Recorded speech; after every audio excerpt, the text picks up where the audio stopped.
Olá pessoal, tudo bem com vocês? Devo dizer que é duro ter que fazer um vídeo como este, mas em meio a tudo que vem acontecendo, como o assassinato do Charlie Kirk e a direita finalmente se levantando no mundo todo e partindo para o enfrentamento, não poderia deixar de trazer essa covardia que beira a psicopatia.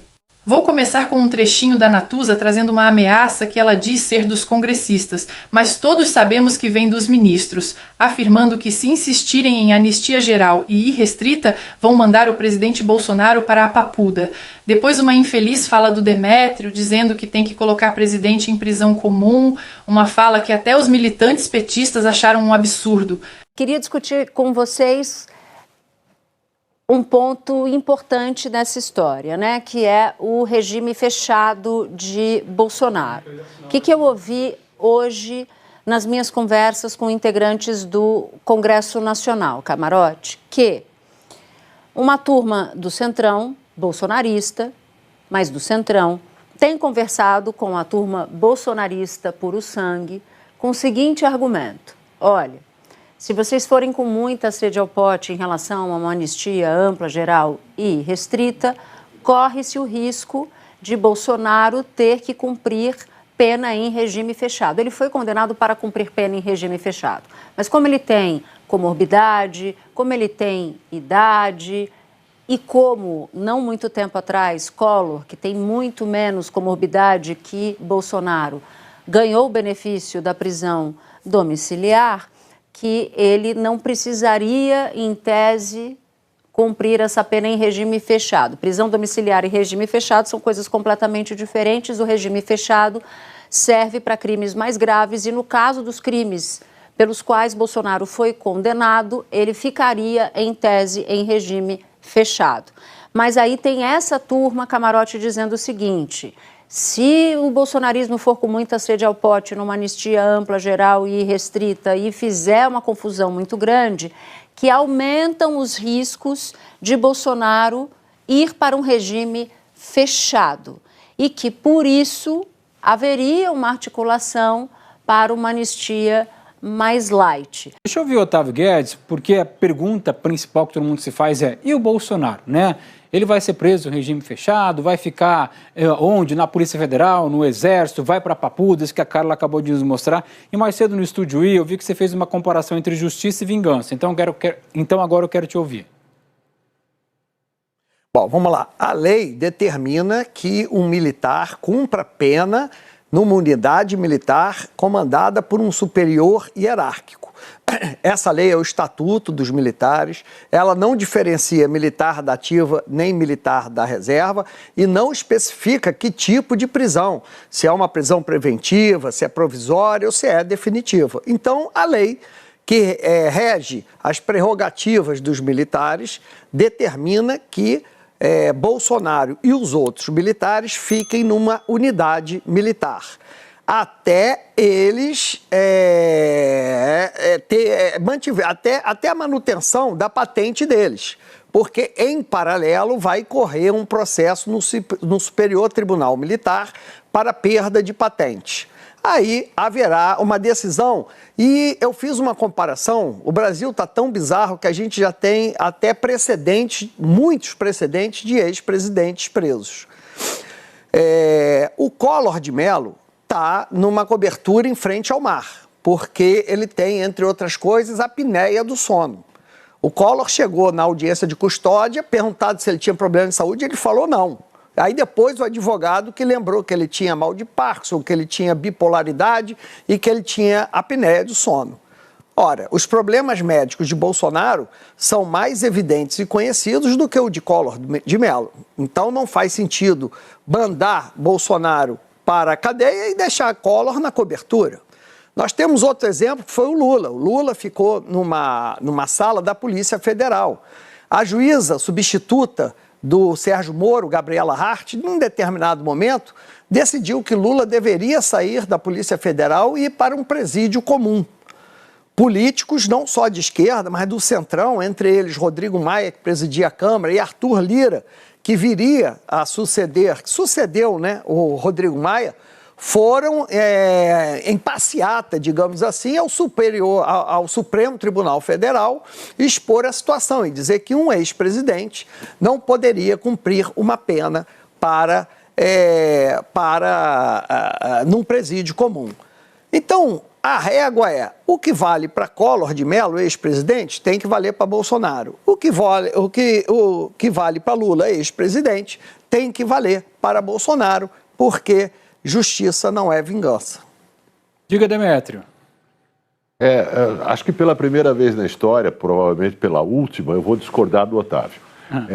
Porque, segundo o princípio da igualdade dos cidadãos perante a lei, o que vale para Zé Ninguém vale para os homens bons. Homens bons aqui eu estou pondo entre aspas, é como se chamava na época da colônia no Brasil, os homens de fino trato, os ricos, etc. A ideia de que ex-presidentes não podem ir para a papuda é uma ideia muito estranha, do ponto de vista da igualdade perante a lei. O critério de que se Fernando Collor ganhou uma mansão com vista para o mar, Jair Bolsonaro deve ganhar uma mansão com vista para o lago, é um critério estranho, porque a gente passa a usar um privilégio concedido a um ex-presidente que viola a igualdade perante a lei como uma régua que servirá aos outros ex-presidentes, homens bons, gente rica, que não pode ir para um presídio comum. E com isso, o Brasil não precisa discutir as condições subhumanas nas quais são mantidos os presos comuns, os Zé Ninguém, nas cadeias brasileiras. Porque eles são invisíveis, porque os homens bons não experimentarão uma indignidade como a prisão comum. Existem milhares, dezenas de milhares, e isso são depoimentos de médicos, de carcereiros, de presos comuns em condições de saúde muito piores que as de Collor e piores que as de Bolsonaro, e estão em presídios comuns.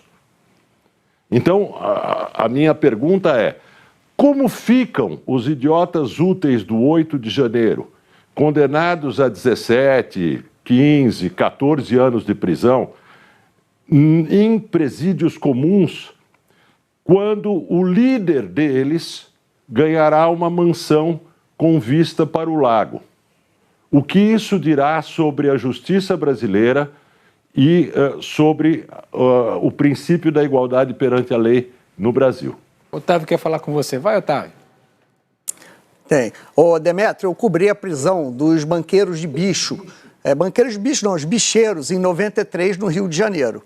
E o Castor de Andrade foi para a cadeia. Na época era a Polinter, que era uma unidade da Polícia Civil que tinha carceragem, que era uma espécie de triagem até você ir para o presídio. Pois bem, o Castor chegou lá na primeira semana e falou: como assim não tem ar-condicionado? Tirou do bolso, mandou um policial instalar um ar-condicionado na cela do Castor de Andrade. Veio a quentinha. Aí, quando veio a quentinha, ele falou: pô, isso aqui é lavagem de porco. Pegou a grana e falou assim: vai lá. Aí pegou o restaurante mais caro da Zona Sul do Rio de Janeiro e falou assim: não traz para mim, não. Traz para toda a carceragem. Olha. Então chegou uma Kombi com a comida mais sofisticada e ele pediu, entre os pratos tinha lagosta. Então você imagina, na Polinter, onde ficavam ali os presos comuns ali, os pobres que vão presos, comendo lagosta naquele dia. Foi um escândalo e o delegado foi afastado, porque foi considerado corrupção. Até tapete tinha na cela do Castor. Eu fui entrevistar o delegado e ele falou: prisão no Brasil não é para rico. O que mudou de lá até hoje? Nada. Nada. Então essa minha análise, você tem razão. Mas a minha análise é feita na realidade. O nosso sistema de justiça não é um sistema que manda rico e poderoso para os presídios comuns. Então, até uma questão de segurança, você mandar um ex-presidente para um presídio comum. Agora, isso é em cima de uma distorção do nosso sistema de justiça. Por quê? Se um poderoso alega que tem frieira, nem sei se existe mais isso, frieira no dedo, ele vai para casa. Um pobre que tiver uma doença terminal vai ficar na cadeia. Só me permita voltar aqui alguns anos. Se a gente olhar Sérgio Cabral, não foi ele que a polícia encontrou na cela dele queijo importado, máquina de café expresso e tudo mais? Né? Estamos falando de 5, 7 anos atrás. Ana Flor.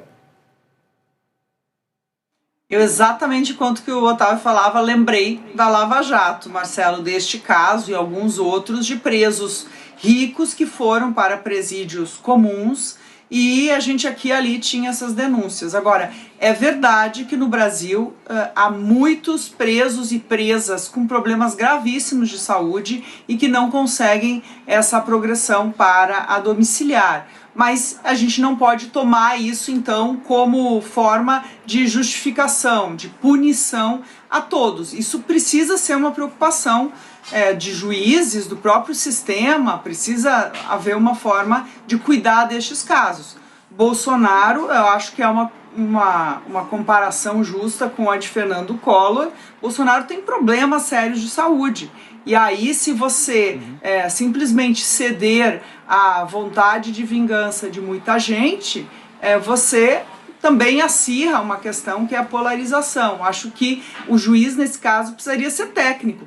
Foi técnico no caso Collor, é uma questão. E precisa também ter mais mão de obra e força de vontade para avaliar todos os brasileiros que deveriam estar tendo o mesmo tipo de benefício. E nesse caso a gente fala do mesmo juiz, né? Porque quem tem a responsabilidade por acompanhar a execução da pena do Bolsonaro é Alexandre de Moraes, que é o mesmo juiz que acompanha a execução da pena do Collor. Então a gente está falando do mesmo juiz, né? Quer ir nessa, Joel?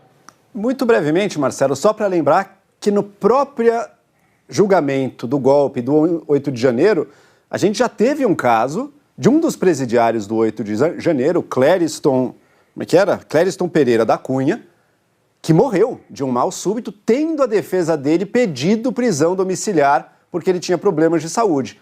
Não tinha sido concedido até a data e ele faleceu no cárcere. Nessa segunda parte, o deputado Zucco revela que o desgoverno do corrupto está tentando comprar os parlamentares com emendas para que votem contra a anistia. Em seguida, um trechinho da finalização do julgamento, onde os ministros riam e falavam de futebol enquanto condenavam inocentes a mais de 20 anos de prisão. Para o que está fazendo agora, compartilha ao máximo esse vídeo. Lula está fazendo um grande golpe, uma grande canalice, uma desumanidade. O que está acontecendo no Brasil neste momento é gravíssimo.